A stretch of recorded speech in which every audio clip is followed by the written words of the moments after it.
ಮೈಸೂರು ಕ್ಷೇತ್ರ ಸಿಎಂ ಸಿದ್ದರಾಮಯ್ಯ ಅವರು ಕೂಡ ಪ್ರತಿಷ್ಠೆಯಾಗಿ ತೆಗೆದುಕೊಂಡಿದ್ದಾರೆ. ಬಿಕಾಸ್ ರಾಷ್ಟ್ರ ರಾಜಕಾರಣದಲ್ಲಿ ದೊಡ್ಡ ಮೆಸೇಜ್ಗೆ ಕಾರಣ ಆಗುತ್ತೆ ಇಲ್ಲಿಯ ಫಲಿತಾಂಶ. ಇದೇ ಕಾರಣಕ್ಕೆ ಗೆಲುವಿಗೆ ಪೂರಕ ಆಗುವಂತಹ ಅಂಶಗಳನ್ನ ನೋಡ್ತಾ ಇದ್ದಾರೆ. ಅದರ ಒಂದು ಭಾಗ ಅಂತ ಹೇಳಿದ್ರೆ ಆಪರೇಷನ್ ಹಸ್ತ. ಬಿಜೆಪಿಯ ಮಾಜಿ ಸಚಿವ ಹಾಗೂ ದಲಿತ ನಾಯಕನಿಗೆ ಕಾಂಗ್ರೆಸ್ ನಾಯಕರು ಗಾಳ ಹಾಕಿದ್ದಾರೆ ಹಾಗೂ ಯಶಸ್ವಿ ಕೂಡ ಒಂದು ಹಂತಕ್ಕೆ ಆಗಿದ್ದಾರೆ. ಮಾಜಿ ಸಚಿವ ಕೋಟೆ ಶಿವಣ್ಣಗೆ ಸಿಎಂ ಸಿದ್ದರಾಮಯ್ಯ ಅವರು ಗಾಳ ಹಾಕಿದ್ರು. ಚಾಮರಾಜನಗರ ಬಿಜೆಪಿ ಟಿಕೆಟ್ ಆಕಾಂಕ್ಷಿಯಾಗಿದ್ರು ಎಂ ಶಿವಣ್ಣ ಅವರು. ಯಾವಾಗ ಟಿಕೆಟ್ ತಪ್ಪಿತೋ ಆಗ ಅವರ ಮುನಿಸು ಮತ್ತು ಪಕ್ಷದಿಂದ ಬೇರೆ ಕಡೆಗೆ ಅಂದ್ರೆ ಆಪೋಸಿಟ್ ಪಕ್ಷದ ಕಡೆಗೆ ಮುಖ ಮಾಡಿದ್ರು ಅನ್ನೋದು ಗೊತ್ತಾಯ್ತು. ಆಗ ಆಪರೇಷನ್ ಹಸ್ತದ ಮೂಲಕ ಇವ್ರನ್ನ ಕರ್ಕೊಂಡು ಬರೋದಕ್ಕೆ ಅಂತ ಹೇಳಿ ಎಲ್ಲ ಸ್ಟ್ರಾಟಜಿಯನ್ನ ಪ್ರಯೋಗ ಮಾಡಲಾಯಿತು. ಅದರಂತೆ ಮಾಜಿ ಸಚಿವ ಹಾಗೂ ದಲಿತ ನಾಯಕರಿಗೆ ಗಾಳ ಕೂಡ ಹಾಕಲಾಗಿದೆ. ಇವತ್ತು ಸಿಎಂ ಹಾಗೂ ಡಿಸಿಎಂ ಅವರ ನೇತೃತ್ವದಲ್ಲೇ ಕೋಟೆ ಶಿವಣ್ಣ ಅವರು ಕಾಂಗ್ರೆಸ್ ಪಕ್ಷವನ್ನ ಸೇರ್ತಾ ಇದ್ದಾರೆ. ಬಿಜೆಪಿಗೆ ಕೈ ಕೊಟ್ಟು ಕಾಂಗ್ರೆಸ್ ಪಕ್ಷವನ್ನ ಲೋಕಸಭೆ ಚುನಾವಣೆ ಸನ್ನಿಹಿತದಲ್ಲೇ ಹಿಡಿತಾ ಇದ್ದಾರೆ.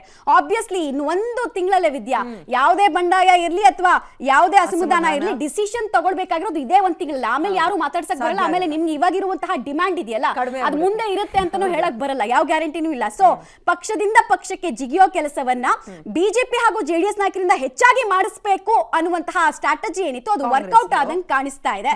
ದಲಿತ ಸಮುದಾಯದ ನಾಯಕರು ಆಬ್ವಿಯಸ್ಲಿ ಚಾಮರಾಜನಗರ ಕ್ಷೇತ್ರ ಅಂತ ಹೇಳಿದ್ರೆ ಲಿಂಗಾಯತ ಹಾಗೂ ದಲಿತ ಸಮುದಾಯದ ಹೆಚ್ಚು ವೋಟ್ಗಳೇ ಇದಾವೆ.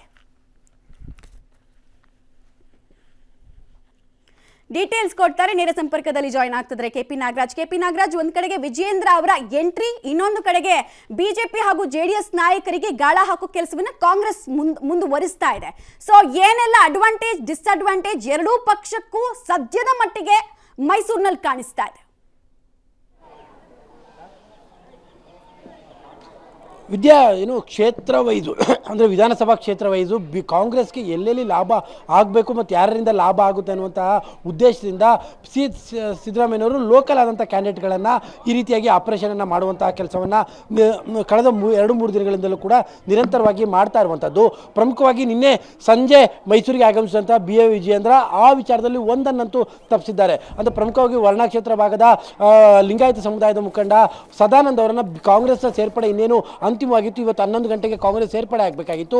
ನಿನ್ನೆ ರಾತ್ರಿ ಅವರ ಜೊತೆಗೆ ಸಂಧಾನ ಮಾತುಕತೆಯು ಕೂಡ ಯಶಸ್ವಿಯಾಗಿದೆ. ಅವರು ಬಿಜೆಪಿಯಲ್ಲಿ ಉಳಿಯುವಂಥ ತೀರ್ಮಾನವನ್ನು ಮಾಡಿದ್ದಾರೆ. ಇದರ ಜೊತೆಗೆ ನಿನ್ನೆ ಸಂಜೆಯೇ ಸಿಎಂ ಸಿದ್ದರಾಮಯ್ಯನವರು ಕೋಟೆ ಶಿವಣ್ಣ ಈ ಭಾಗದ ದಲಿತ ಸಮುದಾಯದ ಎಡಗೈ ಸಮುದಾಯದ ಒಬ್ಬ ನಾಯಕರು. ಹೀಗಾಗಿ ಅವರನ್ನು ಬಿಜೆಪಿಯಿಂದ ಕಾಂಗ್ರೆಸ್ಗೆ ಸೇರ್ಪಡೆ ಮಾಡಿಕೊಳ್ಳುವಂಥ ಆಪರೇಷನ್ ಅನ್ನು ಕೂಡ ಯಶಸ್ವಿ ಮಾಡಿಕೊಂಡಿದ್ದಾರೆ. ಇವತ್ತಿನ ಮಧ್ಯಾಹ್ನ 3 ಗಂಟೆಯ ಕಾರ್ಯಕ್ರಮದಲ್ಲಿ ಕೋಟೆ ಶಿವಣ್ಣ ಕೂಡ ಬಿಜೆಪಿಯ ಬಿಟ್ಟು ಕಾಂಗ್ರೆಸ್ಸನ್ನು ಸೇರ್ಪಡೆ ಮಾಡ್ಕೊಳ್ತಾ ಇರುವಂಥದ್ದು. ಅಂದರೆ ಸಿದ್ದರಾಮಯ್ಯನವರ ಸ್ಟ್ರಾಟಜಿಗೆ ಪ್ರತಿ ಸ್ಟ್ರಾಟಜಿಯನ್ನು ಕೂಡ ದೋಸ್ತಿಗಳು ಎಣಿತಾ ಇದ್ದಾರೆ. ಯಾವಾಗ ಸಿದ್ದರಾಮಯ್ಯನವರು ಲೋಕಲ್ ಆದಂಥ ಆಪರೇಷನ್ಗೆ ಹೇಳಿದ್ರೋ ಅದನ್ನು ತಪ್ಪಿಸುವಂಥದ್ದು, ಜೊತೆಗೆ ಕಾಂಗ್ರೆಸ್ನ ಕೆಲವು ನಾಯಕರುಗಳನ್ನು ಕೂಡ ಬಿಜೆಪಿಗೆ ಕರ್ಕೊಂಡು ಬರುವಂಥ ಪ್ರಯತ್ನಗಳನ್ನು ಕೂಡ ಆರಂಭಿಸಿದ್ದಾರೆ. ನಿನ್ನೆ ಸಂಜೆ ಮೈಸೂರಿಗೆ ಆಗಮಿಸಿದಂಥ ವಿಜಯೇಂದ್ರ ಇವತ್ತು ಈ ಕ್ಷಣದವರೆಗೂ ಕೂಡ ಮಾಡ್ತಾ ಇರುವಂಥದ್ದು ಅದೇ ಕೆಲಸ.